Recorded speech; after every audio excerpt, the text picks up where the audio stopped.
Hey, everybody. Welcome, new listeners, day one listeners, everybody. Welcome.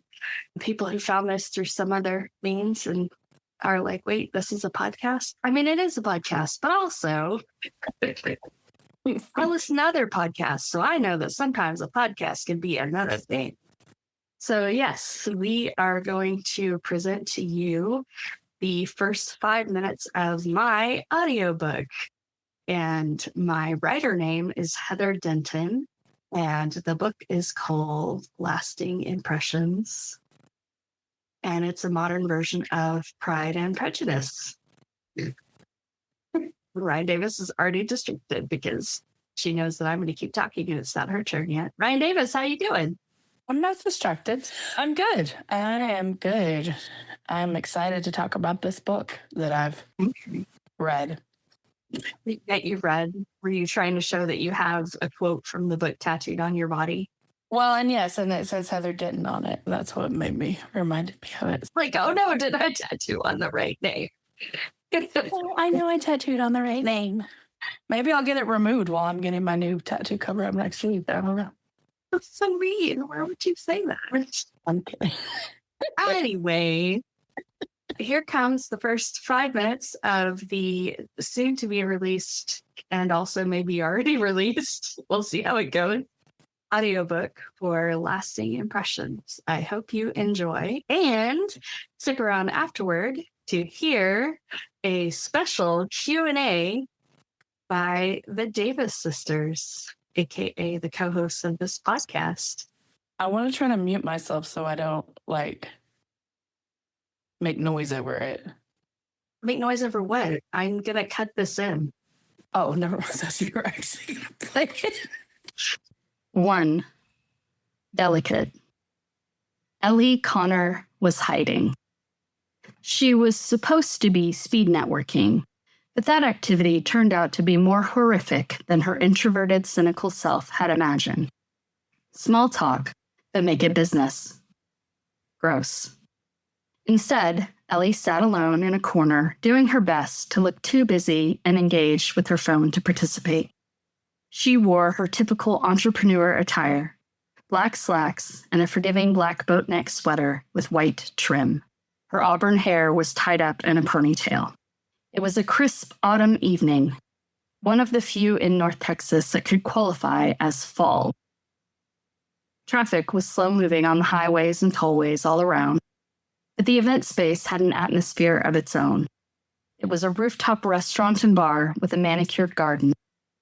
Lush greenery formed a canopy overhead, blocking out the reality of traffic and other tedious woes. Part of the reason Ellie had signed up for the event was to research the space for her future clients, a dream that would be closer to reality when she finished her degree. She read through her business plan once more. It was the final assignment for her final EMBA course, and it had to be perfect. Ellie Connor strove for excellence. She glanced at the happily chatting pairs nearby, envying the easiness of their banter. These young professionals and their better brands who spoke freely and without evident forethought, flirting while they checked their phones for superior offers, be they professional or personal. Ellie Connor was quite good at a lot of things, and completely abysmal at small talk.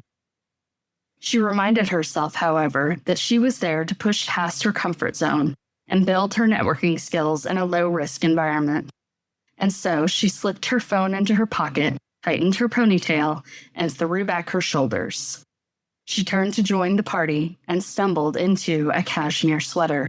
It said, "Pardon me," in a deep, bourbon-smooth English accent. Or rather, the tall, lithe man wearing the sweater spoke. He had dirty blonde hair, soft curls on top, sharp sides and nape. His brow furrowed. Ellie caught his eyes. Blue like sea glass, soft beneath severe eyebrows. His nose was long and lean like his face. His mouth a pink slash that begged to be teased until plump. He was handsome and familiar. My fault. I'm just glad I didn't get that second glass of wine, Ellie said with a laugh. I'd have ruined this beautiful sweater. She absently ran her hand down his chest, her breath catching at the feel of his lean, tight core. so different from her gentle curves. Ellie glanced up again and held his gaze. She felt at once comforted and challenged. She didn't want to look away. I'm Peter, he said, offering his hand. She shook his warm, firm hand. Ellie Connor, she said. Entrepreneur, she added. He moved to speak, and she remembered. Williams, you're Peter Williams, she said. Billionaire. Old money, disgustingly wealthy Peter Williams of Williams Holdings. His was the most desired of all internships available to students in her program. His internship was one of the few she had considered because working for free held little appeal, but it was a graduation requirement. I'm here to support the program, but I was hoping to hide out here with you for a bit. Peter grinned, and the walls around Ellie's heart quivered. Those walls were there to keep her safe and focused, and what would she even say to someone like Peter Williams? She barked, I can't talk to you. He took a step back. She softened her tone. I mean, I am finding it difficult to talk to anyone. I'm not so great at networking. Apparently. Peter stepped around her to take the seat next to her. I'm not so great at it either. Maybe we could save each other? Sit in silence until it's socially acceptable to leave? He looked like her response mattered, as though he would be hurt if she rejected him. Ellie supposed Peter Williams was the sort of person who always got what he wanted, which made the rebellious side of her itch to reject him. But she had just yelled at him like a crazy person, and so she stayed. He pulled out his phone. She did the same. And they sat, in what quickly became a comfortable silence. Ellie reviewed her proposal again. The wind picked up. Peter's scent washed over her, cedar and orange. He smelled like Christmas. Hey, I hope you enjoyed that sample. And if you want to hear the rest, or if you prefer to read it, go to hbwritesthings.com and you can see all the ways to enjoy lasting impressions of modern Pride and Prejudice. It was lovely. I enjoyed hearing it. You have a great voice. Thanks, sister. I enjoy it. I can't look forward to listening to the whole thing since I've read it now. And I will say, because I'm very picky about like audiobooks that are fiction. Like I don't usually listen to them, and some I have tried, and then like if the person's just not right or if the voice is not right, I'm like, nope. It would be you got a high bar, even though I'm inclined to approve because I like you a lot. So, but okay. And you want to hear the Prince about you. That's not true. I spend so much time thinking about myself that it's sometimes nice to have a break from that. I mean, that's why I'm not going to ask you what your favorite character to write was, because I already know the answer, that it was Jay. What made you want to write this book? Because I know it's been a long process. So what made you want to write the book, but then also come back to it and edit it kind of for now versus when you first started writing it? Sure. So this book actually started as a screenplay back when I was writing screenplays and not selling them. And I was inspired because we came to Jane Austen pretty late. For being a big Jane Austen fan, I didn't really get into her until the 2000s, which is late as far as I'm concerned. And so our intro was, of course, the 1995 BBC miniseries of Pride and Prejudice, which if you can manage not to fall in love with Jane Austen after seeing that, then you have no romance in your heart, and I'm sorry for you. We watched that several times, owned it in several different formats, and kind of leapt backwards into Jane Austen from there, read the book and all that. I was going to it's a series, like a video or a movie that got us into it, not an actual book. I've never actually read any of Jane Austen's books, FYI. Oh, okay. Well, there's only 6, so it doesn't take a lot. I tried. Okay. Continue answering my question. Likely. Anyway, yeah, at the time, you and I were hanging out, and we were going to a lot of Dallas Rock shows and having various crushes on various Dallas Rock stars. And there was one who was pretty grumpy. And didn't make sense that he was a rock star because he was pretty grumpy and very sexy in his grumpiness. And I had a pretty big crush on him that was literally just a crush. Like there was no like, and I'm going to pursue this. It was like, no, this is my crush. And it reminded me of Mr. Darcy. And I was like, oh, it'd be fun to kind of like write like a Pride and Prejudice set in the modern times with like this event planner and this grumpy rock star. And they're also like, I remember, do inspire me, Ryan Davis, because there was a part where in his real life, he had a job and apparently his mother wasn't impressed with that job, even though it was a perfectly fine job. And he was Jewish, I should say. His mother was Jewish. And do you remember your line about that? God, no. Yeah, you said, oh my God, if she were my mother, she would have floated me down the river. Of course. That's so funny. Yeah, you were. That reminded me of Lady Catherine. Then it just kind of set itself up. And I've always, then after that, not long after that, I actually moved to LA and quote unquote tried to make it as a screen reader, which didn't really work out. There was a day where I started dating Jamie and my dad called and he was like, he accepted your speaking request. Was like, oh no. Oh no, my dad is Mrs. Bennett. And so then it was like, oh, I guess I need to work on my screenplay again. So it is actually one that I finished. It was a full feature-length screenplay that I finished. It was very hetero heavy. And I was like, okay. And I liked it. I never really did anything with it. And then I came back to Texas and eventually I went to grad school, timeline. And then as I was finishing up grad school, I was like, oh, well, now that I'm not writing really heavy papers that are breaking my brain all the time, I'm going to want to write for fun again, because that's what I do. I write for fun, obviously for money. And I was like, oh, what should I do? Do I want to write screenplays again? Should I try writing novels? And so I was like, well, I've got this fun screenplay that I love that's based on Pride and Prejudice. Why don't I try to novelize it? And I did that. And pushed it out really fast, self-published it, sold a few to friends, sold none to anyone else. It was fun. It was very immature. In it was professional sense. It was professionally immature. It was also not very spicy. I wrote it specifically so that like 13-year-olds could read it and kind of back their way into Jane Austen. And then I kind of rewrote it a few years ago. I kept coming back to it.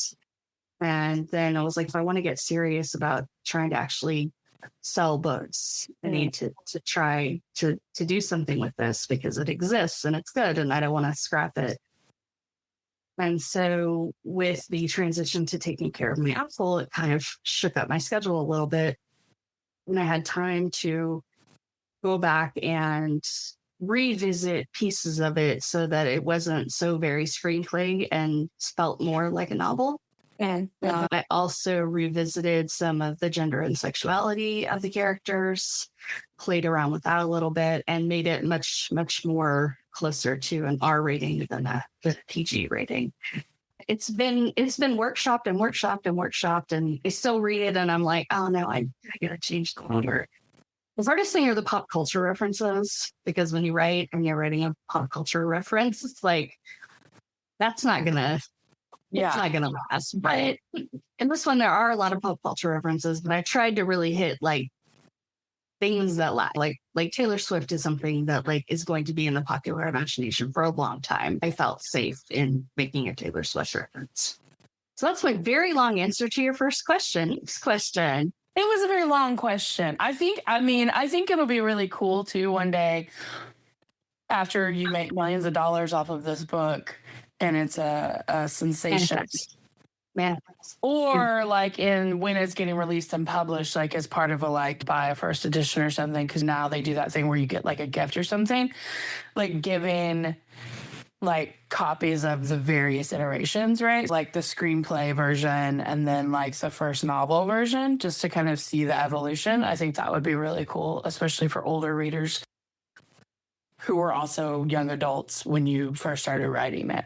I don't know. I think it would be cool to see all that together. Maybe that's just me.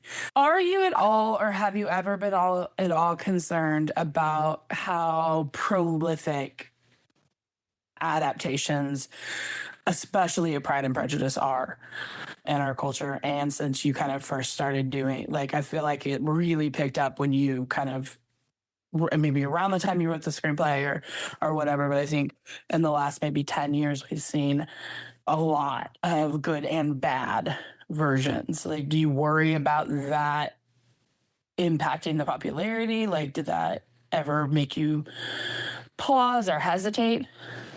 Yeah, I think that the way that I would answer it is there have been times where I've leaned into Pride and Prejudiceness of it, and times when I've sort of backed away from it, because you can read it without having any knowledge of Jane Austen and appreciate it.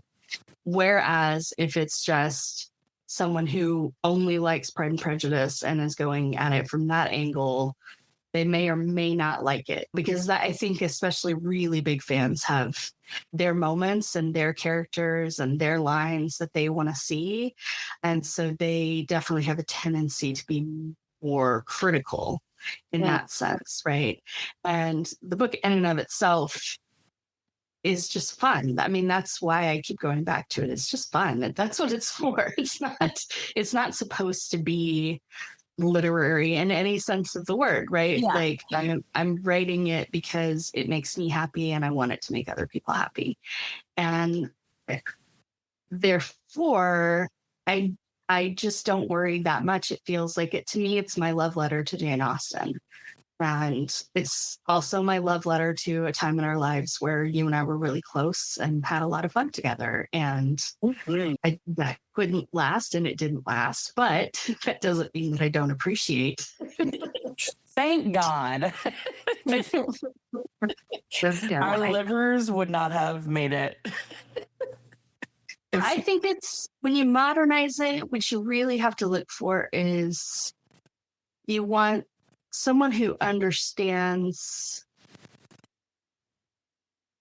what matters in the book and can find a way to bring out something of themselves in it, of what's important to them, right? Like, and I didn't try to take it too far. Like, there was that Netflix Persuasion that with Dakota Fanning, like not Dakota Fanning, Dakota, whatever her name is, the other one. Dakota Johnson. Where I was just like, I actually like Dakota Johnson. I know a lot of people don't. I do. I like her. And I love Persuasion. It's probably my favorite of Austen's books. And Renaud and I hate watched that movie together. And it was very deserving of that. Like, that was the kind of watch that it deserved. It was literally like, no, I don't want to hear that modern. I don't want to hear modern lines spoken in Regency costume. Yeah. With Jane Austen. Like, pick one. You can do one or the other, but you're not going to do both. Yeah. Well, I think the beauty, and I don't know if you would agree, but I think just from reading and listening to you talk about it just now is that, and maybe I don't know if this is what you really appreciate about Jane Austen, is that the themes, right? The human condition and the human themes and the human and family dynamics that transcend time, right? And so that the backbone of the story is 100% able to be viewed in the 2000s America, not just Regency. Like, I mean, some of the dynamics, like the rules of society, have, like, women can't survive unless they get married, obviously. I don't want to say not existent, but maybe just different in some respects. Sure. Would you, like, agree? Do I agree that Jane Austen's themes are enduring? Yes. Yes. And that's why people can still go back to them. Yes. Do I agree that she had... Why you wouldn't like something that's modernizing but using like modern with the Regency together is... I don't know. I mean, I think about like... So I think one of the only ones that's really, to me, has pulled it off. Like, you've got, on the more serious end, you've got Baz Luhrmann's Romeo and Juliet, right? And I think it works. And then on the fun end, you've got something like A Knight's Tale. But I think that you just have to be really careful in how you do it. And there are, of course, plenty of critics for everything. What book is The Knight's Tale a modernization of? Well, so Chaucer is one of the characters in The Knight's Tale. Okay, I just was making sure there wasn't like some Shakespearean play, and I didn't know that it was like a version of that. And also just like her haircut. Well, yeah, and the music and all the of DJ that. actress and the music. Yeah. So I will be no shade. If you love Pride and Prejudice and zombies, good for you. That's great. Whatever brings you I Yeah. could do without that existing in the world. I would be perfectly happy for that. We're not here to yuck your yum. If your yum's not hurting others, we're not here to yuck your yum. But to me, if you like zombie movies, watch a zombie movie. If you like Jane Austen movies, watch a Jane Austen movie. They did not need to be put together. Never the twain shall meet in our lives. But I mean, if you're a homophobe, I don't know why you're listening to this podcast, but you're probably not going to like my version of Pride and Prejudice. I know you made a playlist for the original version of the novel. Yes. Correct. Have you updated that or thought about like how you would update it? Did that play a role? Was that after you wrote it, while you were writing it? Every chapter has a song, right? Okay. Every time the chapters would change, I would have to adjust music. Also, I realized I had 2 Smith songs at one point. It was like, that's too many. But I was able to replace one of those songs with Wet Legs Catch These Fists, which came out last year. It has changed over time. They added the chapter, the sample that you just heard, if you are still listening, was not in the original. It was never in there. How they met was always sort of backstory, and now it is actually on the page. I had to add her song in there. And if you know anything about that song, then you will be able to guess who I would cast as my Mr. Darcy. Well, fuck, I'm gonna have to go listen to that song. You have to know the backstory of the song. You have to know how Taylor Swift used to write all her songs about boys she dated. Yeah. You have to know who she wrote that song about. Okay, well, I'm gonna have to go do research then. That's the Easter egg. Okay. Mm-hmm. What was the hardest part of the book to write? Was there a part that was really hard? Or character or what? I wanted to be really careful with Peter's mother and the Lady Catherine character, Patricia Williams, because I don't want to write a person who's like, well, they're just mean because they're mean. Yeah. But I think Jane Austen did that. I think she gave her some texture. But I wanted to be able to really get into her motivations. And so in this, you kind of have this backstory where Peter Williams lost his father when he was really young. And it sort of forces him to grow into adulthood very, very quickly. And Patricia is someone who lost her husband early on into her marriage. And so you kind of get this idea that she's closed herself off from sentimentality, but at the same time, desperately wants to keep her family close to her. And always thinks that she knows best. And so there's parts of her personality that I think she just can't help. And we definitely know a person who is like that. So it's not unrealistic. Sure.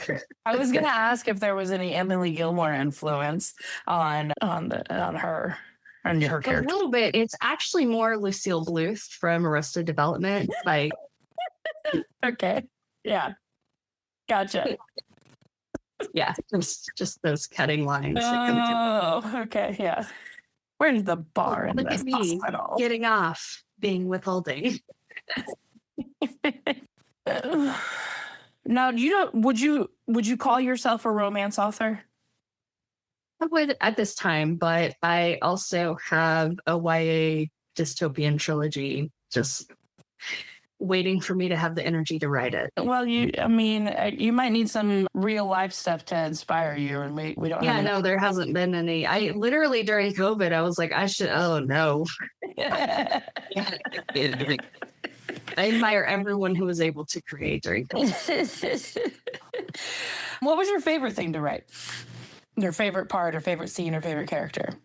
Just writing the dialogue for the characters, just because I love dialogue. Dialogue to me is that's why I wrote screenplays, because a mixture of visuals and dialogue. And I think trying to find a way to take Jane Austen's sensibility and modernize that, and have these characters that can play off of each other, to where you get the sense of the original scene and some of you have sort of societal pressures and expectations of relationships, and being able to play around with that in a very modern sense, where we want to act like none of that really matters, but it definitely does. And that's why it definitely helps to have Ellie in a business relationship with people, because it sort of puts her in that same framework of a hierarchy where she can't just say what she wants. Or she can say what she wants, but she's going to have to deal with the consequences. Yeah. What was your favorite part to read?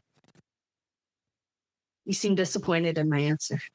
No, I'm listening, but I'm also trying to think what I'm going to ask you next. So my brain's doing two things at once, which is difficult for me to do successfully. No, I mean, I totally agree with that. What was my favorite part to read? Probably the parts about me. I think what was really fun to read is, I mean, obviously, like, because it is so self-referential to our own experience, like Ellie's parents and family are based on our own parents, which is always fun.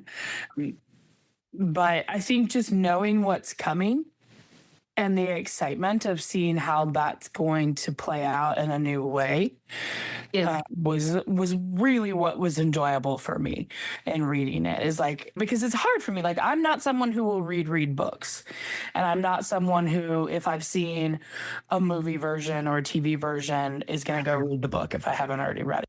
I guess to me that's a sign of something big. Like, if I kind of know the plot and I keep reading, or I'm excited to see how it will play out, I think is what to me signifies it as a good book. Because like, even like the last, like, the romance book you sent me, once I was like, yeah, I know how this is going to end, like, I just stopped reading it. I mean, there wasn't a lot left, but I'm not someone who's like, I have to read but I mean, I think that was the most fun, was writing why can't I remember Ellie's parents' names? Her parent characters. David and Susan Connor. Yes. Was that hard at all, or was it just fun? Or was it therapeutic in any way? I would say it was therapeutic. I mean, now when I reread it, I'm like, oh, I'm so glad Mom's too scared to read this. Not that it's mean-spirited in any way. It's just very honest. I mean, they probably seem like cartoon characters a little bit in the book, but that's my parents. Like, that's really how they are. It's just, that's them. Yeah. No, it's fair. Especially Dad. He was quite a cartoon character. Mm-hmm. Okay, so what's something happening in the romance genre that you love, and something that you are like, no, it's done, it's over, stop?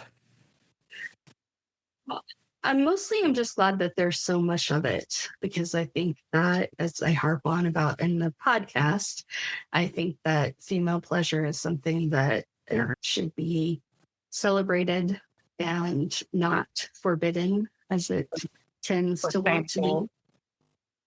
Yeah, I don't think these things should be guilty pleasures. I enjoy a lot of the actors that are playing these roles when these things get adapted, are saying, yeah, it's just a pleasure. It's not a guilty pleasure. Just enjoy it. It's like, yeah.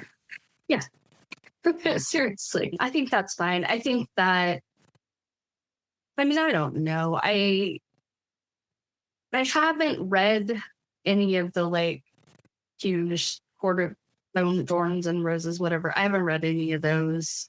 It seems like there's a real darkness to those, and maybe some violence. That's the feeling I get. Again, I haven't read them.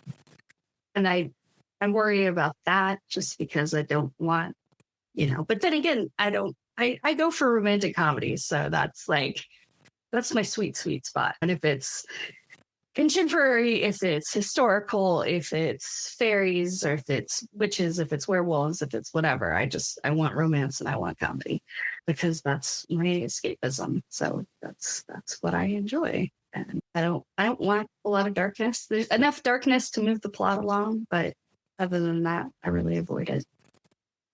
Hey, do you want more romance in your own life? And I don't mean like a person. I just mean, or like in the world in general. Do you wish people could be more romantic like these books are?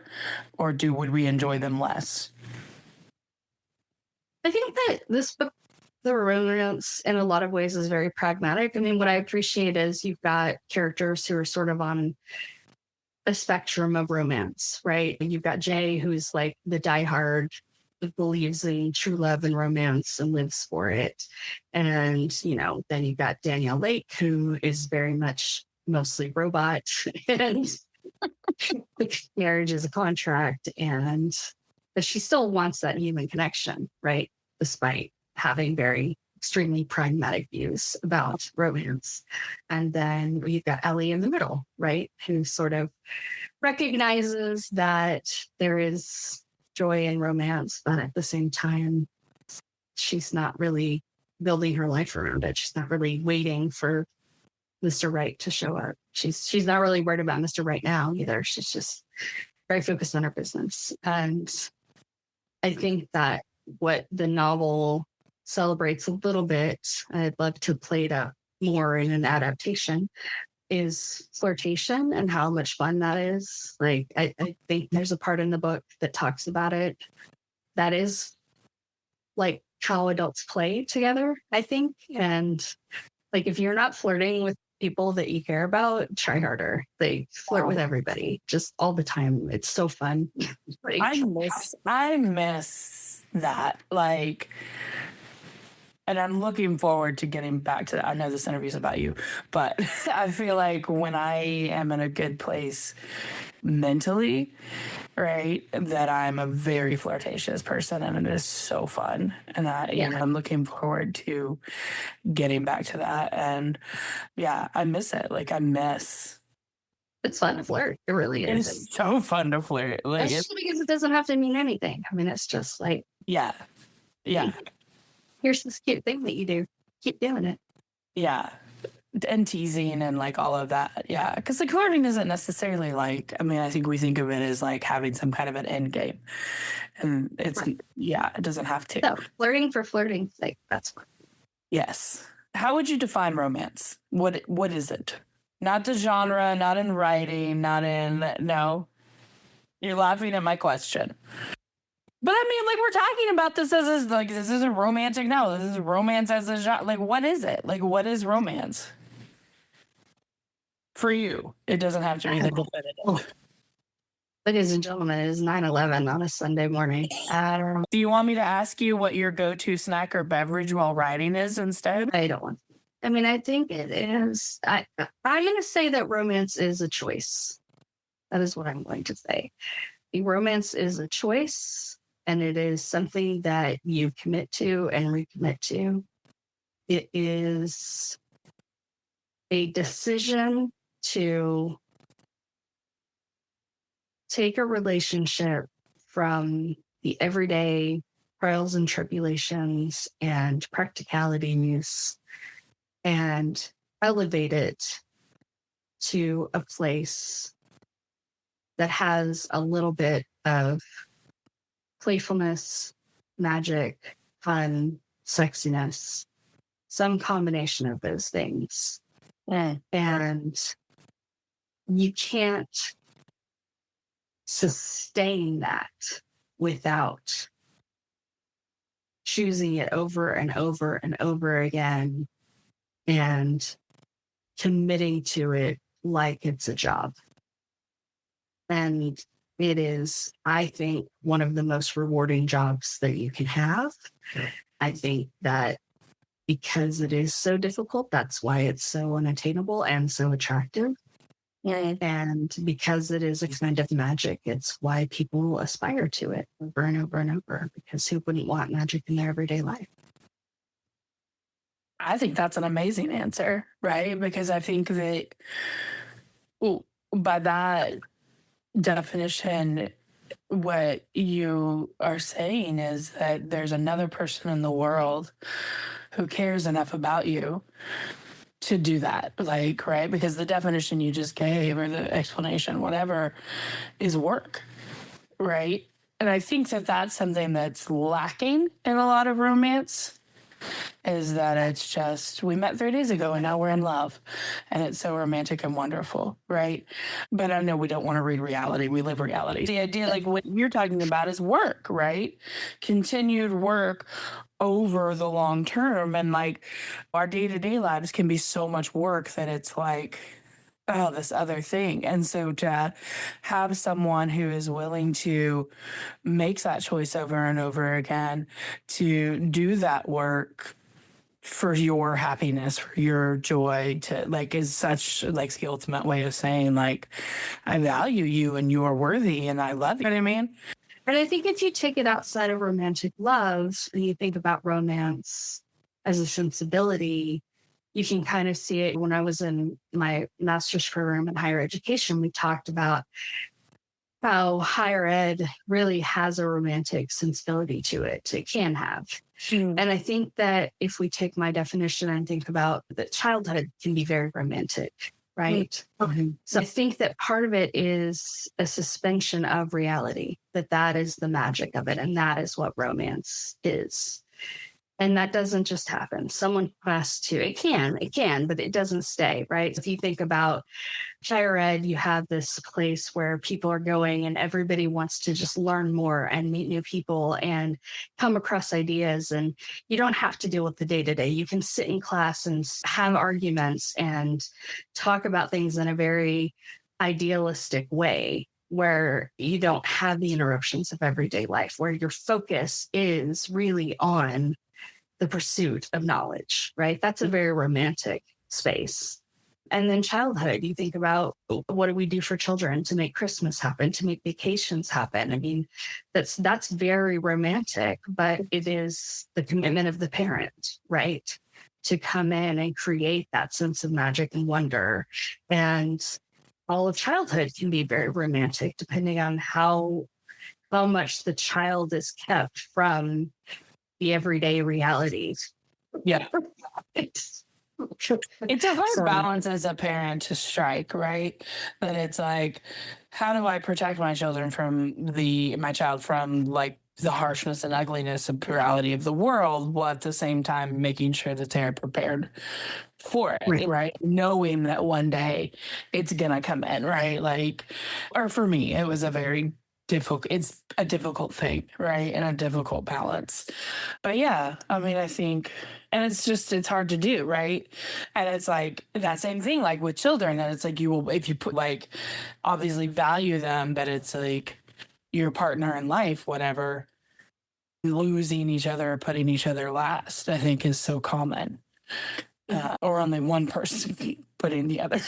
And then that wears off very quickly. And then it just becomes about like the mundane. Wow, that got depressing. Sorry, y'all. Romance isn't dead, right? You just have to keep it alive, right? It's like little Tinkerbell. You got to clap your hands and do the work and revive it. And make it's a plant. You've got to attend to it. You got to attend to it. You've got to commit every day to keeping it, or whatever. What's the next thing you're working on? What's your next project that you're going to put out? I have a second book that is mostly ready. It also was self-published, but I inked it about a year and a half ago. It is a fake dating book. Love that trope. There's also some forced proximity and third person, like this book, except that the point of view switches back and forth between the male and the female. And then the third book, that'll be the final in the trilogy of modern romances, I have not started. I've been thinking about it a lot. And that one is going to be a first person narrative from me. female lead's perspective. That one is going to touch on caretaking and the toll that caretaking can have on a person. It's going to be personal. All of these are personal. They're versions of me in all of my heroines, but it'll be the more adult, more recent version of me than either of the first two. Look for some gristly, grumpy, non-romantic. I imagine that one's will be the hardest one for you to write.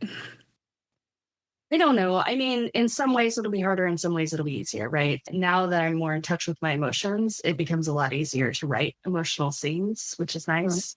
I'm not as afraid of them because to write them well, I need to feel the emotions. And of course, for a long time, I've been avoiding that. Very happy to feel the happy emotions, but I don't want to feel those other emotions. So it's really just a matter of how vulnerable I want to get. The other side of it is that now that I have written and rewritten novels and read over 500 since COVID started, romance novels, that's not Is that a brag, real that's count or an estimate? that's a real number. Not bragging. That is a true waste of time. Yeah. I know that of which I write. I think that the writing itself that becomes a lot easier. I can sort of plot it out better, and I know what needs to hit when and how to move through the scenes. Oh, I can't wait to read it.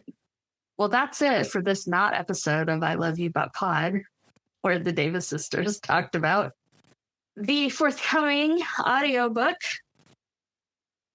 Lasting Impressions, a modern version of Pride and Prejudice. Thanks for listening. We appreciate you, and we'll be back on our regular bullshit next week. Yeah. Thanks for the good questions, Ryan Davis. You're so welcome. Thanks for allowing me to interview you. The first. Yeah. Set the And bar.